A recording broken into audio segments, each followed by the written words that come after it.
Well, it's June, and it's snowing here in the capital region. And by snowing, I mean it's cottonwood season, and that white, fluffy stuff is literally everywhere. And there's not much we can do about it either, but please, just please do not try to light it on fire. According to our region's firefighting forces, that will not go well. Coming up on this episode of The Eagle, we'll go over the top headlines. I'm sorry, but when you talk about making the psych exam optional, it does almost read like something out of The Onion.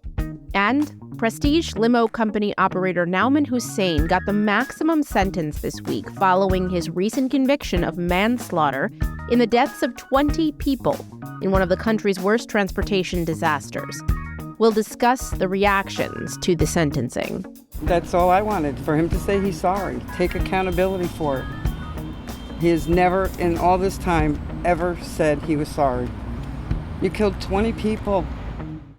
This is The Eagle, a Times Union podcast, a look inside our newsroom. I'm Jessica Marshall.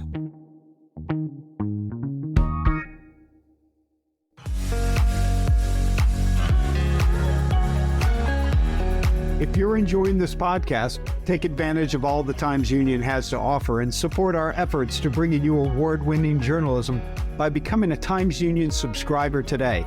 Go to timesunion.com/subscribe.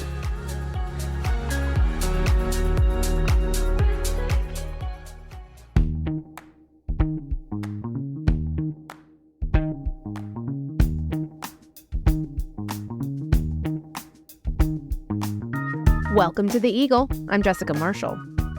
Okay, let's jump in and discuss what appeared in the Times Union and on timesunion.com this week.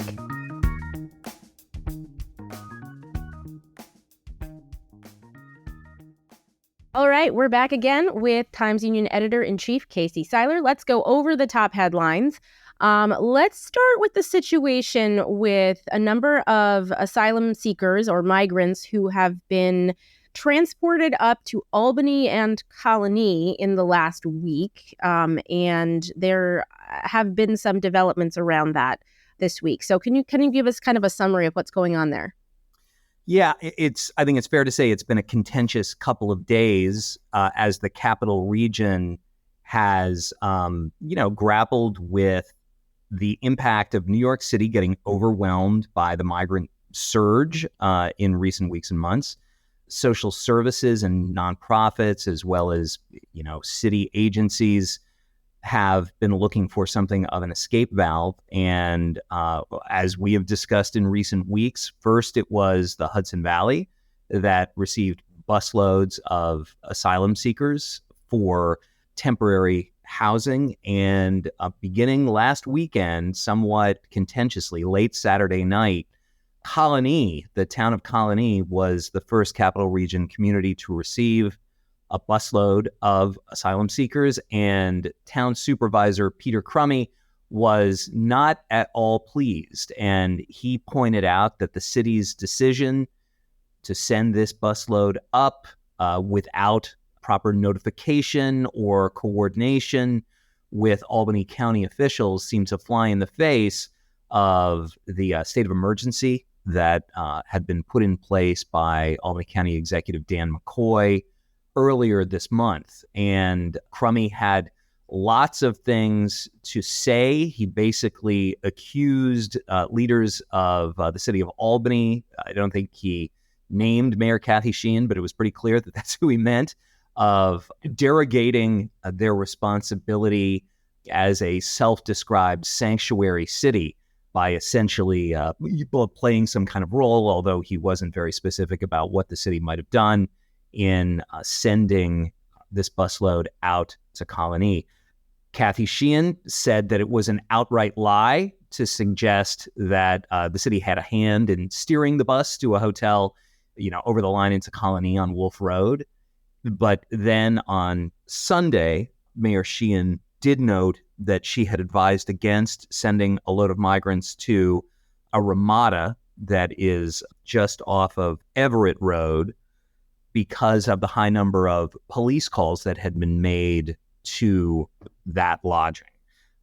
This was also a point that Peter Crummy made in Colony about the motel where the migrants did actually end up. Now, that same Ramada did end up getting a subsequent busload of migrants, and now a second hotel, I believe, in the city of Albany has received another busload. And on Tuesday, Dan McCoy said that the way the city was doing this was exceedingly problematic, did violate the state of emergency, and that there needed to be better coordination. And on Wednesday, apparently the city did agree to do a better job of communicating and coordinating with Albany County. Albany County has been making the case, hey, we've put a hand out.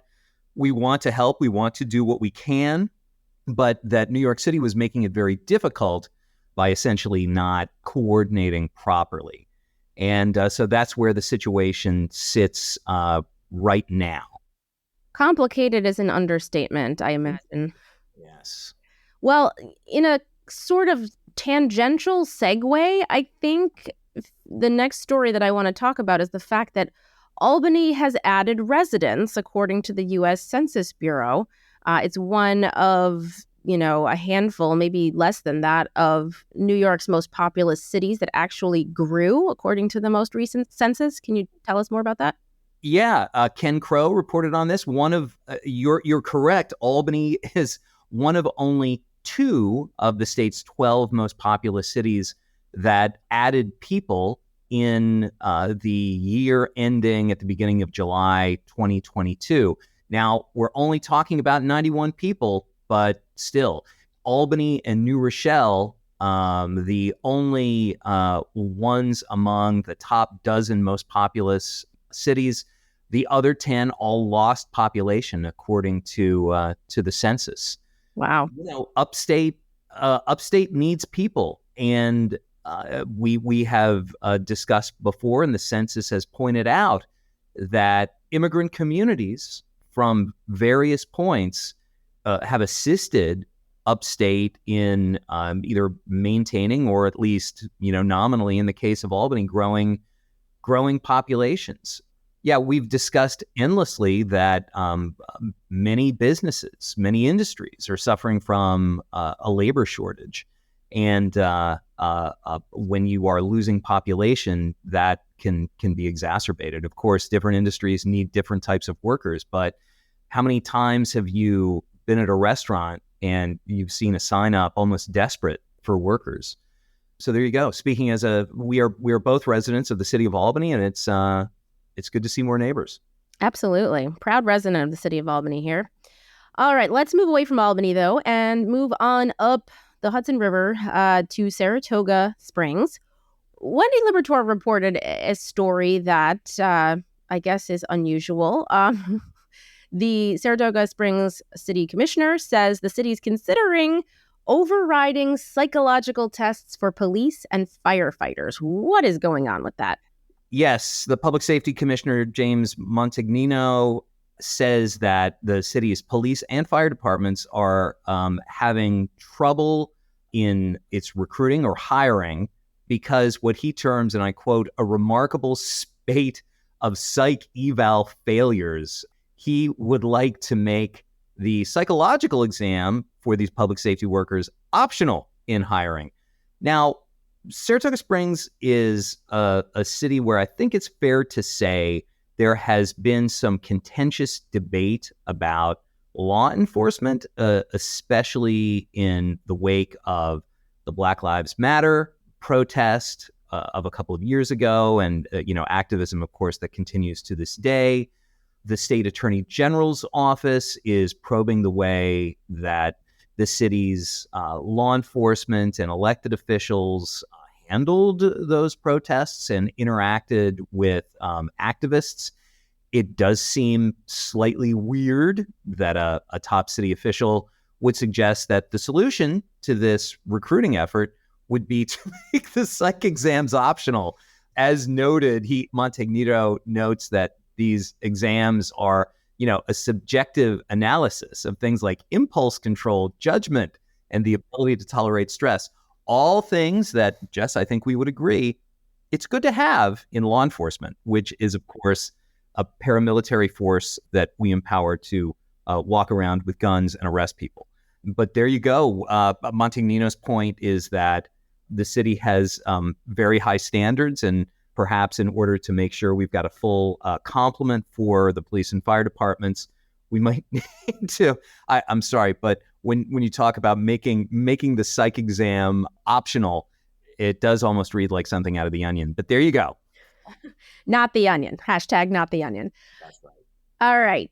Before I let you go, we've actually not yet talked about arguably the largest headline that we had this week, and that revolves around the sentencing of Nauman Hussain, who was convicted 2 weeks ago of second-degree manslaughter in the deaths of 20 people in the horrific limo accident in Schoharie County in 2018.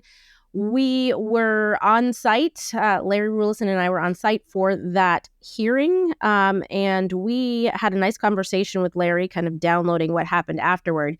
Is there anything else that you think is important for our audience to know before we jump into this conversation about what happened? Obviously, I was very glad Larry was there, because he is led on this story. Nobody knows more about this extraordinarily complex, a multi-tentacled case than he does. And I was especially glad that you were out there to collect details and feed them back to us, and obviously to get audio to bring listeners and our readers into the courtroom. Absolutely. It's a very important story for us. We're going to jump right into that conversation after this. But before I do, thank you, Casey, for joining us, and we'll check back in with you on headlines next week. Thanks, Jess. As always, you can learn more about all of the topics and the issues we discuss on this podcast at timesunion.com or on any of our social channels.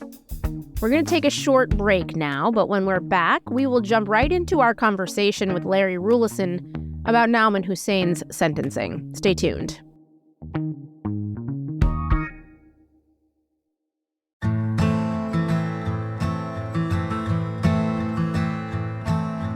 It's been 15 years since 12-year-old Shalik Rainwalker vanished.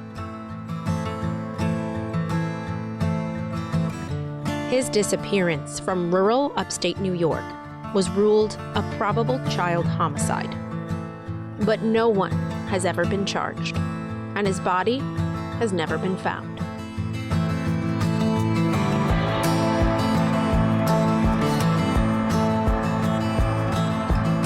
This is Rainwalker, the Lost Boy.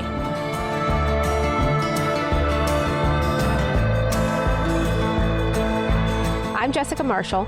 And I'm Wendy Libertor.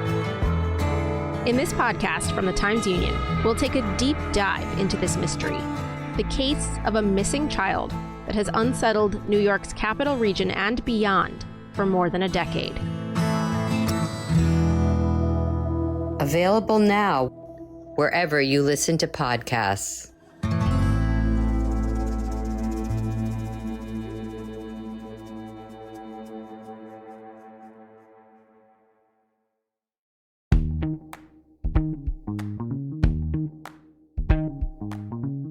Welcome back. You're listening to The Eagle, a Times-Union podcast. I'm Jessica Marshall. As we mentioned before the break, arguably our top story this week was the sentencing of Nauman Hussain. The 33-year-old former limousine company operator was convicted 2 weeks ago of second-degree manslaughter in the deaths of the 20 people who were killed in a 2018 limo crash in Schoharie. Judge Peter Lynch sentenced him to 5 to 15 years in state prison, which was the maximum allowable in New York State for the crime.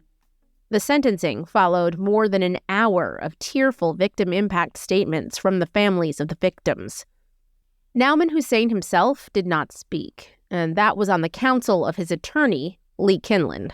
His words to me today were, "Can I stand up and finally say something?" And I said, "No, you may not," which is what I told the judge, is only on the advice of counsel is he not going to say anything. Some of the victims' family members spoke to reporters outside the courtroom afterward. That's all I wanted, for him to say he's sorry, take accountability for it. He has never, in all this time, ever said he was sorry. You killed 20 people. over money? Well, there's a sense of relief that we got through a long journey of which your trial was a part of. This chapter of that journey is closed. I'm sure there's more things that we're going to do going forward as far as advocacy. There could be an appeal. We know we're not finished, but this was a great step forward for the families. Schoharie County District Attorney Susan Mallory declined to speak with reporters outside. Special counsel Fred Wrench, however, stopped to answer a few questions. The verdict, I was confident that the proof, we had proof to convict. Of course, you never know about these things until they actually take place, but I was confident, yes, and as far as the sentence goes, I think it was to be expected. Hussein's legal team has filed a notice of appeal. He also faces multiple wrongful death civil lawsuits that are pending, and also pending civil suits filed against Mavis Discount Tire in Saratoga County. A judge, however, overseeing discovery in those cases, has said that some of the limo families have reached a settlement in principle with the national auto repair chain. The terms of that have not been disclosed. It is the judgment of this court that the defendant be sentenced to an indeterminate term of imprisonment with a maximum of 15 years and a minimum of 5 years. Larry Rulison and I were in the courtroom on Wednesday, and after the hearing, we chatted with Times Union editor Casey Seiler about what happened. So Larry and Jess, in last week's episode of The Eagle, Larry talked about the scene in the courtroom when the verdict was read, and we played the audio from that, and there was the audible intake of breath. Find the defendant guilty or not guilty? Guilty.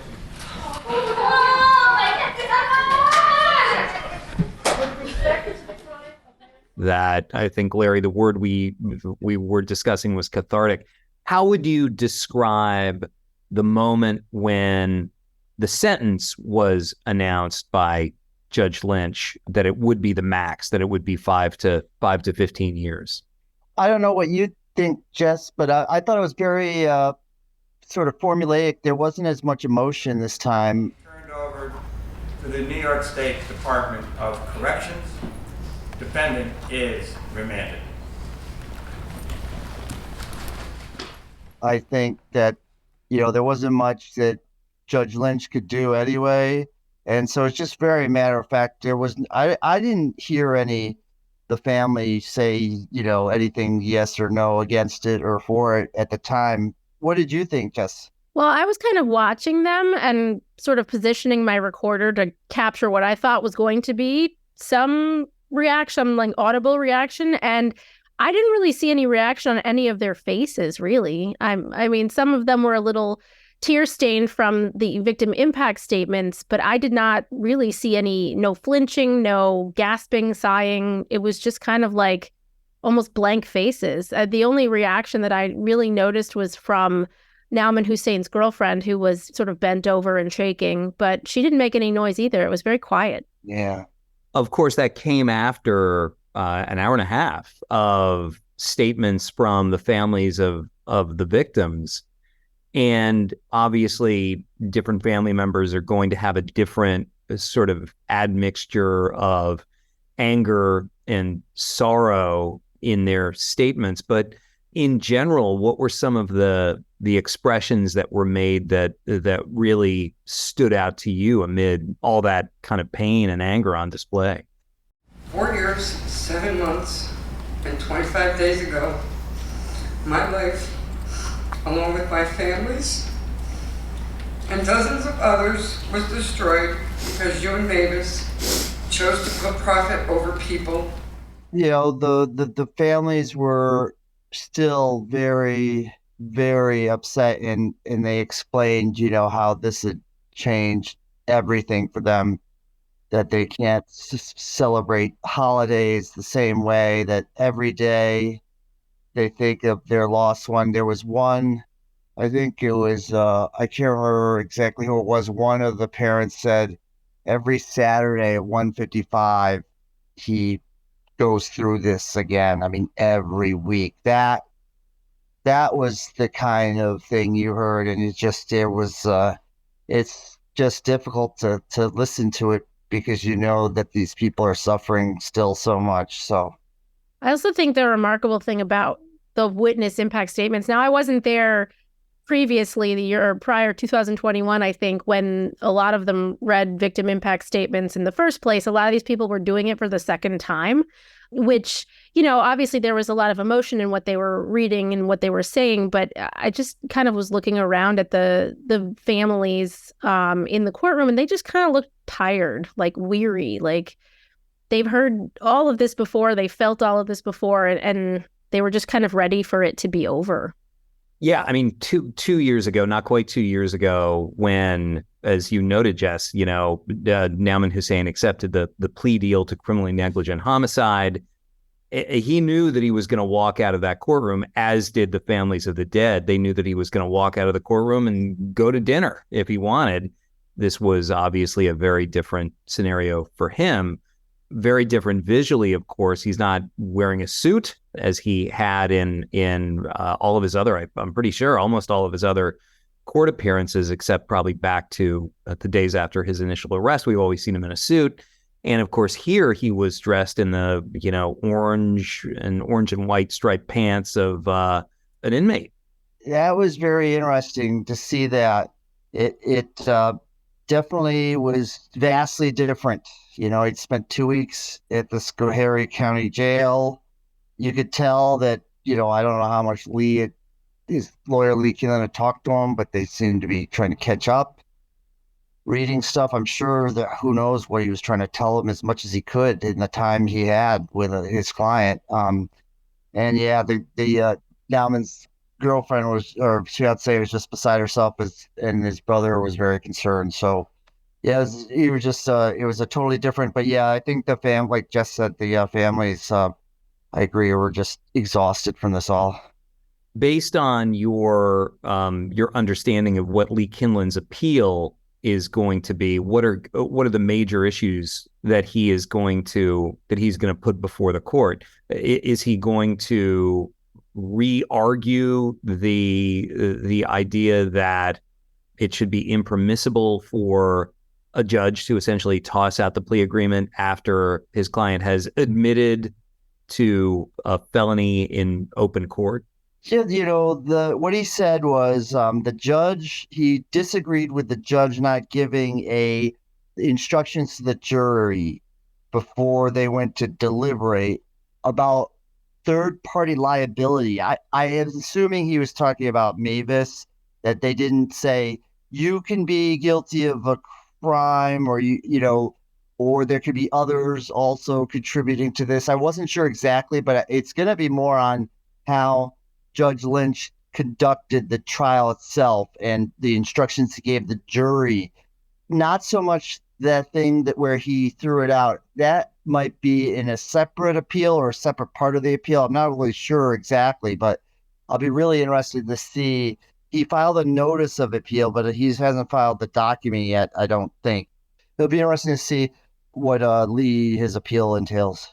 Nauman Hussain now off to state prison.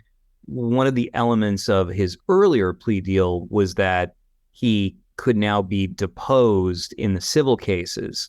Those depositions took place, but is it now in question as to whether or not he will be appearing in court for those civil cases, since he is now number one, guilty of second-degree manslaughter, and also the fact that he's going to be behind bars? Yeah, I guess I could always see him being able to do it virtually, or I think he did his one deposition was done from like his apartment.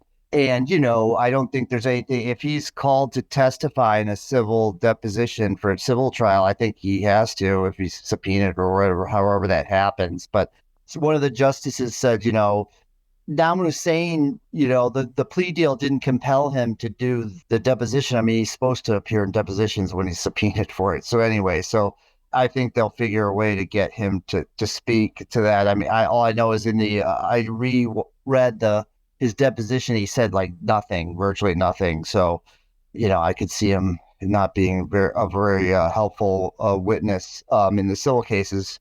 Yeah, I mean, you make a good point that the difference was when he was deposed after accepting the plea 2 years ago, he could not say, I refuse to answer, Right. fear that I would that I could implicate myself in a crime, because of course he had already admitted to the crime. But here, if he's going to be, as Lee Kinlan noted, appealing the decision, he could take the fifth and say, I'm not going to say a thing. But then again, as you note, yeah, you're right. He was not exceedingly helpful to the plaintiffs in those civil suits. So maybe they're just gonna let him sit. Thank you both so much for good breaking coverage. Today, of course, we're just talking a couple of hours after the sentence was read. I'm sure there will be more to come, but this definitely closes a very long chapter in this terrible story. Thanks, Casey.